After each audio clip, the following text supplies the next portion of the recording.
తిరుమల లడ్డు కల్తీ నెయ్యి వ్యవహారంలో నిజం గెలిచిందని సిపిఐ నివేదిక శుభపరిణామమని బింజమూరు జెడ్పీటీసీ సభ్యులు గణపం బాలకృష్ణారెడ్డి పేర్కొన్నారు.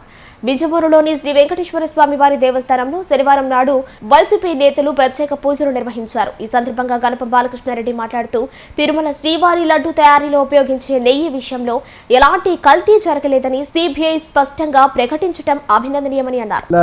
లడ్డులో పంది కొవ్వు ఆవు కొవ్వు అనేక నిందలు మోపారు.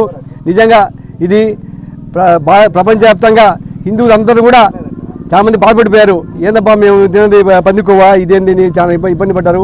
అటువంటి విధానం నుంచి ఈరోజు సిబిఐ కానీ సిటీ వాళ్ళు కానీ ఈరోజు వాళ్ళ విచారణలో తేల్చేశారు. పందిలో ఇటువంటి పందికొవ్వు కానీ ఆవు కొవ్వు కానీ జంతువు కొవ్వు కానీ లేదని తేల్చేశారు. దీనివల్ల వాళ్ళిద్దరు నాయకులు కూడా చంద్రబాబు నాయుడు కానీ మిగతా తెలుగుదేశం నాయకులు కానీ మిత్రపక్ష నాయకులు కానీ చేసిన ఆరోపణలు కానీ వాళ్ళు చేసిన నిందలు కానీ వాళ్ళకే తిరిగి కొట్టుకుంటాయి. ఖచ్చితంగా ఈరోజు దేవదేవుడి దయ వల్ల మన ప్రభుత్వం ముఖ్యంగా మన నాయకుడు జగన్మోహన్ రెడ్డి గారిని క్లీన్ ఇమేజ్తో బయట చేసినందుకు దేవుడికి ధన్యవాదాలు తెలుపుకుంటాం. గతంలో మనం ప్రభుత్వం చేసినప్పుడు జగన్మోహన్ రెడ్డి గారి మీద కూటమి ప్రభుత్వం అందరూ కలిసి కూటమి ప్రభుత్వం కలిసి జగన్మోహన్ రెడ్డి గారి మీద ఎలక్షన్ టైంలో విపరీతమైన అసత్యాలు అపచారాలు చేస్తూ నిందలు మోపారు. ఆ నిందలన్నీ రుజువు చేసుకునేదానికి కల్తీలో తిరుపతి లడ్డులో కల్తీ ఉందని ఆవు కొవ్వు పంది కొవ్వు చేప కొవ్వు అన్ని జంతువుల కొవ్వులు ఉన్నాయని విపరీతంగా ప్రచారం చేశారు.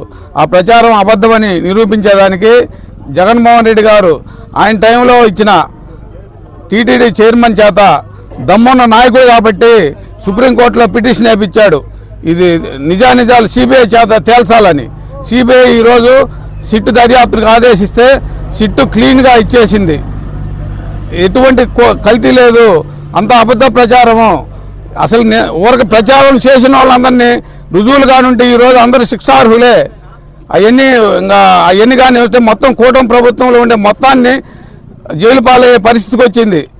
వైఎస్ జగన్మోహన్ రెడ్డి గారు 5 సంవత్సరాలు వాడిన లడ్డులో పంది కొవ్వు జంతువుల కొవ్వు ఉందని చెప్పి ప్రచారం చేసి వాళ్ళు ఒక సిట్ ఏర్పాటు చేశారు.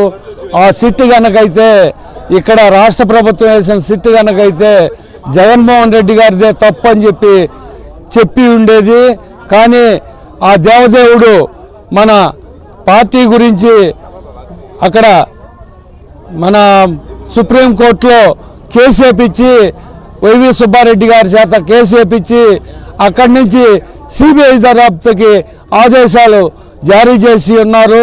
దేవదేవుడే ఈ సిబిఐని వేసినట్టు మేము భావిస్తున్నాం. దేవదేవుడు వేపించిన సిట్లో రాష్ట్ర ప్రభుత్వానికి సంబంధించిన ఇద్దరు కూడా ఉన్నారు.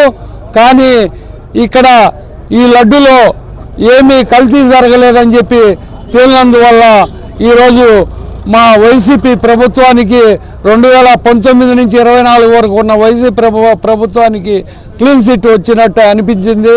కావున ఇట్టాటి లుచ్చాకోరు మాటలు ఎక్కడా కూడా మాట్లాడకూడదని, ఆ భగవంతుడిని గురించి ఎక్కడా తప్పుడు ప్రచారం చేయవద్దని చెప్పి ఆ కూటమి ప్రభుత్వానికి చెప్తూ